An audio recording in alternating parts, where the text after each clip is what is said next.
Ako si Jenny, 23 years old. Bagong lipat lang ako sa Maynila. Galing akong probinsya. Una kong trabaho sa Quezon City bilang call center agent. Dahil tipid mode, kumuha ako ng maliit na kwarto sa boarding house malapit sa Cubao. Ang boarding house ay luma pero mura. Katabi nito ay isang maliit na karinderyang bukas 24/7. Wala siyang pangalan, pero ang sabi ng landlady ko, "Diyan ka na kumain, sulit, mura at masarap." Sa unang gabi, dumaan ako ron. Mag-isa lang ako, tahimik ang paligid. Ang tanging ilaw ay mula sa dim na fluorescent ng karinderya. "Ate, isang order po ng kaldereta." Ngumiti ang matandang tindera. "Yan ang specialty namin." Napansin kong malamig ang kamay niyang nakalapat sa pinggan. Pag-uwi ko sa kwarto, nilantakan ko ang ulam. Masarap, sobrang lambot ng karne. Pero kakaiba, malamig ang loob, hindi mainit, pero parang sariwa pa rin. Pagkatapos ko kumain, sumakit ang tiyan ko. Para akong nilamig, pero sa halip na magsuka, parang may gumagapang sa lalamunan ko. Isang gabi, napanaginipan ko na nasa karinderya pa rin ako, pero madilim. At imbis na mga karaniwang putahe sa bandehado, mga ulo ng tao ang nakahilera. Naroon pa rin ang matandang tindera. Tinitignan niya ako. "Gusto mo pa ba ng kaldereta, iha?" Bigla akong nagising. Pawis na pawis ako. Ngunit ang amoy, hindi amoy kama, amoy panis na karne. Sa mga sumunod na araw, napansin kong iba ang mga border sa bahay. Tahimik, laging nakatitig lang, halos hindi kumikibo.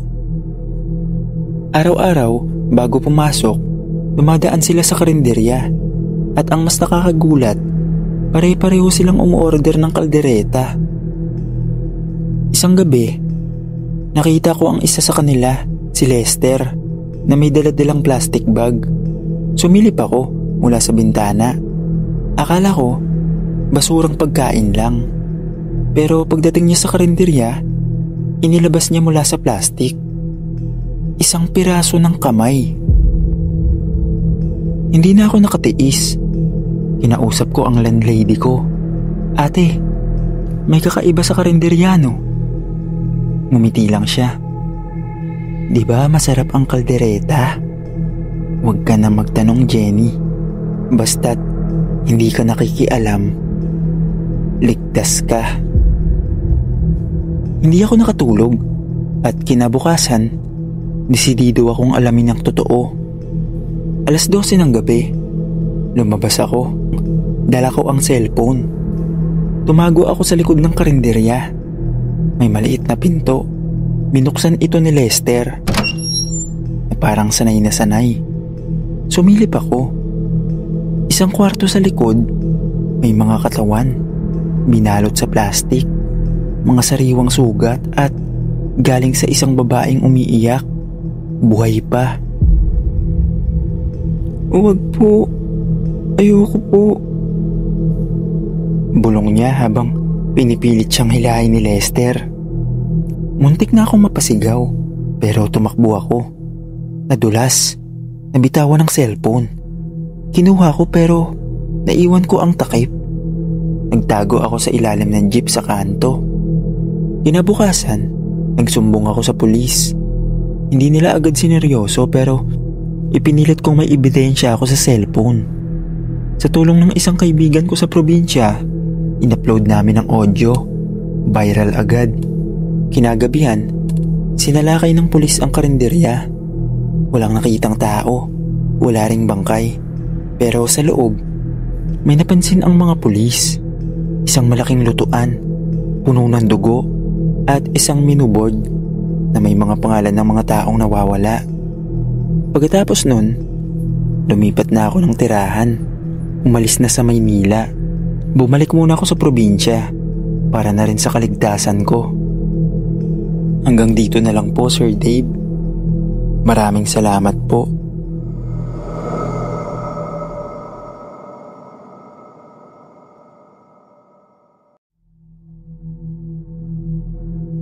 Hindi madali ang buhay bilang isang utility worker sa ospital. Marumi, nakakapagod, at minsan, amoy ng kamatayan ang dala mo pag-uwi. Ako si Jojo, 26 years old, at 5 buwan pa lang ako sa ospital na to. Isang lumang ospital sa Maynila na halos tinatakpan na ng mga bagong gusali at matataas na kondo. May maliit na karinderyang hindi pinapasok ng pasyente. Stop only, ang sabi. Walang pangalan, walang signage, pero araw-araw may pila ng nurse, doktor at janitor. Para bang may sikretong tinatago rito. At totoo nga, masarap ang ulam nila, lalo na ang adobo sa dugo at papaitan. Pero hindi lang ito basta masarap. May pagka-addict. Pagka natikman mo, parang ayaw mo nang tigilan. Pero isang gabi, nagbago ang lahat. Naka-duty ako sa graveyard shift. Inutusan akong maglinis sa storage room sa likod ng karinderya. Doon ko napansin ang isang maliit na pinto. Walang label, pero may keypad lock. Bawal buksan. Pero lumang ospital ito. Luma rin ang sistema at dahil nakita kong iniwan ng cook ang pinto saglit na nakabukas habang nagdadala ng tray, sinilip ko. Dahan-dahan, walang tunog. Nakaluhod ako habang sumisilip at doon ko nakita ang isa sa mga eksenang hindi ko makakalimutan. Isang bangkay ng lalaki, nakahubad, tinatanggalan ng laman sa hita gamit ang surgical knife. Sa gilid ng mesa, may mga tray ng tinadtad na karne, sinasalin sa bandihado. Sa tabi ng bangkay, may doktor. Oo, doktor mismo ng ospital namin, nakasuot pa ng scrub suit. Tiyakin mong ang atay ay walang peklat. Yan ang masarap, sabi niya. Bumalik ako sa storage at isinara ko ang pinto. Halos hindi ako makahinga. Nagkunwari akong walang nakita, pero nagsimula na akong magmasid. Napansin kong ang mga karinderyang ulam sa ospital ay naaayon sa mga bagong namamatay. Tuwing may bagong patay sa morgue, kinabukasan may bagong putahe. May kakilala ko sa media, si Ate Justine, isang vlogger na gumagawa ng hospital conspiracy stories. Sinabi ko sa kanya ang lahat. Hindi siya agad naniwala, pero noong pinadala ko ang video, nakakinunan ko mula sa likod ng pinto gamit ang bodycam ko, napaniwala siya. Nagplano kami ng undercover. Nagpanggap siyang bagong nurse. Nakapasok siya sa kusina bilang volunteer. Sa ika-4 na gabi, nakunan niya ng video ang pagbitbit ng bangkay ng bata mula sa morgue papunta sa likod ng karinderya. 2:00 ng madaling araw, naghihintay kami sa van ng media kasama ang NBI at ilang undercover agents. Sumugod kami sa ospital. Winasak ang pinto sa likod ng karinderya. At sa loob, nahuli ang 3 doktor, 2 cook at isang matandang madre. Lahat sangkot. Sa likod nila, may 3 bangkay sa mesa, hinati-hati. Isa doon, may ID pa. Staff ng ospital. Kinabukasan, nagtrending ang balita. Daang-daang pasyente at staff ang nagpa-psychiatric check-up pagkatapos. Ang ilan nagsuka sa loob ng ER nang malamang ilang ulit silang kumain doon. Napromote ako bilang safety supervisor at ginagampanan ko ng maayos ang trabaho ko ngayon. Hanggang dito na lang po, Sir Dave. Maraming salamat po.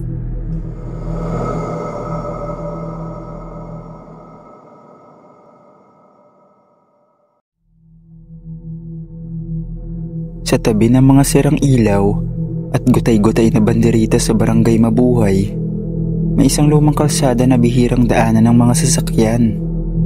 Tahimik, parang patay ang lugar tuwing gabi, maliban sa isang bahagi, ang karinderya ni Ate Luz. Sa tabi nito, isang luma at halos abandonadong punerarya na halos hindi na pinapasok ng mga tao. Wala namang masama kung tutuusin. Karinderya lang sa tabi ng punerarya. Pero sa barangay namin, may usap-usapan. Pag kinain mo ang kalderetang pula ni Ate Luz, parang hindi mo na gustong kumain ng iba. Parang may sangkap siyang kakaiba. Parang masarap na bawal. Hindi ko yun pinapansin noong una. Bata lang naman ako nung panahon na yon. Ako nga pala si Elian. 11 taong gulang ako noon. Mahilig sa kwek-kwek at adobo. At ang hilig ko, magmasid. At minsan, may nakita akong hindi dapat nakikita. Si Mama ay isang single mom na nagtatrabaho bilang janitress sa call center. Lagi siyang late umuuwi, kaya ako na ang bahala sa hapunan. Isang gabi, pinapunta niya ako sa karinderya para bumili ng ulam. Adobong karne, Elian ha, yung may sabaw para sa kanin. Pagdating ko roon, kakaiba ang amoy, hindi tulad ng dati. Parang amoy dugo pero masarap, mabigat sa ilong. May lalaking nakaitim na sumilip sa bintana ng punerarya habang bumibili ako. Matagal siyang nakatitig sa akin, pero hindi ko siya pinansin. Akala ko isa lang sa mga tambay. Nang makuha ko ang adobo, umuwi na agad ako. Kinabukasan, si Mang Romy, isang matandang palaboy, ay nawawala. Huling nakita raw siyang umiikot sa labas ng punerarya. 2 gabi ang lumipas, hindi ako makatulog. Puno ng tanong ang isip ko, bakit palaging bukas ang punerarya tuwing 12:00? Bakit laging may bagong putahe ang karinderya kinabukasan? Noong gabing yon, sinundan ko ang tanong. Pumuslit ako, may dalang flashlight. Lumusot ako sa bakod sa likod ng punerarya. Tahimik, madilim at amoy bulok na karne.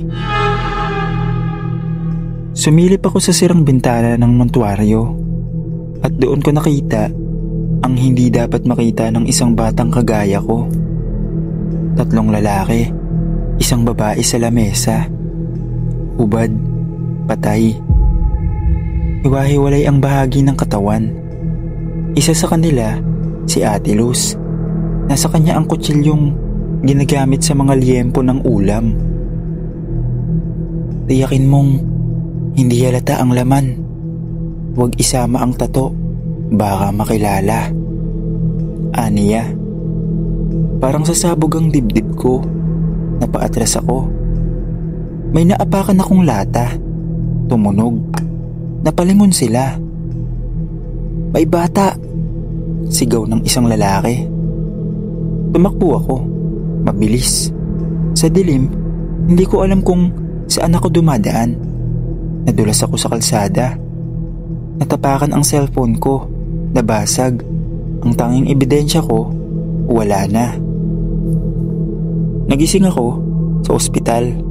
Sabi nila, nadulas lang daw ako sa iskinita. Pero ako lang ang nakakaalam ng totoo. Sinubukan kong magsalita. Sabi ko, may nangyayari sa punerarya. Pero sino ba ako? Bata lang. Laging nag-iimbento ng kwento. Wala akong ebidensya. Pati si Mama, hindi naniniwala. Nagsara ang karinderya pagkatapos ng 2 linggo. May nagsabi na lumipat daw sila sa ibang lungsod. May mga lalaki na kumuha ng gamit sa gabi. Wala nang nagtanong pa. Wala ring naghanap sa nawawalang si Mang Romy at sa babaeng si Jane. Pero alam ko at hindi ko makakalimutan. Lumipas ang 3 taon. 14 na ako nun. Tahimik pa rin ang barangay, pero may karinderya sa kabilang bayan. Pareho ng itsura, pareho ng estilo, pareho ang putahe. May nagsasabing nakita roon si Ate Luz. May nagsabing may bagong assistant siya. Isang matangkad na lalaking nakaitim. Hindi pa ako handa, pero pagdating ng araw, babalikan ko sila. 3 taon ang lumipas mula nang matuklasan ko ang madilim na sikreto ng karinderyang katabi ng punerarya. Akala ko tapos na. Akala ko nailibing na ang mga bangungot. Pero nang isang araw, sa di kalayo ang barangay, habang pauwi ako galing eskwela, naamoy ko ulit ang kalderetang pula. Parehong pareho sa amoy na bumulaga sa akin noong gabing nakita ko ang katawan ni Mang Romy, hinihiwa sa loob ng punerarya. Muli akong natahimik, bumalik lahat ng takot. Sa likod ng panaginip kong yon, isang pangako. Babalikan ko sila at tatapusin ko ang kasamaang ito. 1 linggo ko silang minanmanan. Walang pangalan ang karinderya, ngunit gabi-gabi, dagsa ang mga tao. Mga construction worker, estudyante, delivery rider. Lahat, paborito ang adobo at giniling, pati na rin yung kalderetang laman. At sa huling gabi ng pagmamatiyag ko, nakita ko siyang lumabas mula sa loob. Si Ate Luz. Mas matanda na, pero dala pa rin ang parehong apron. Katabi niya ang bagong kasama niyang matangkad na kalbo. May pilat sa leeg. May dalang sako, bit-bit galing sa isang sasakyan. Tumingin siya sa direksyon ko. Saglit lang, pero sapat yon para manginig ang tuhod ko. Hindi ako pumunta sa pulis. Natuto na ako. Walang naniniwala sa akin. Pero may isa akong kakampi. Si Kuya Joel, isang vlogger at investigative journalist na gumagawa ng expose tungkol sa mga underground meat trade. Nakilala ko siya sa isang seminar sa eskwelahan namin. Pinakita ko sa kanya ang mga video na na-recover ko mula sa lumang cellphone ko. Nakuha pa naming ayusin ang lumang SD card na akala ko sira na. Doon, kita ang video, yung mismong gabi na nakita kong hinihiwa ang katawan ng babae sa likod ng punerarya. Tangina, hindi to karne ng hayop. Ilian, dapat ilabas natin to, pero hindi basta-basta. Nagplano kami ng sting operation. Isang gabi, nagpanggap si Kuya Joel bilang isang bagong meat supplier. Ipinakilala siya ng isang pekeng koneksyon. Ako naman, may hidden camera sa bag. Pinapasok kami sa kitchen, sa likod ng karinderya. Madilim, mabaho, at sa mesa, isang bagong dating na katawan. Babae, mukhang sinaksak. Fresh, mainam to. Panalo yung kaldereta nito, sabi ni Ate Luz habang tumatawa. Habang pinagmamasdan ko siya, hindi ko mapigilang mapaluha. Hindi dahil sa takot kundi sa galit. Tumayo ako. Nilabas ko ang cellphone ko. Tama na. Lahat ng to, nakuha na namin sa video. Nahuli kayo, sabi ko. Natigilan sila, pero saglit lang. Patayin niyang bata, sabi ng lalaking may pilat. Naggabulan kami. Tumakbo ko palabas ng karinderya, pero sinundan nila ako. Nagdilim ang paligid. May putok ng baril. May sigawan. Paglabas ko sa kalye, may mga pulis na nakaabang. Inalerto sila ni Kuya Joel, ang NBI at media. Ilang saglit lang, napalibutan ang buong karinderya. Nakatutok ang mga baril.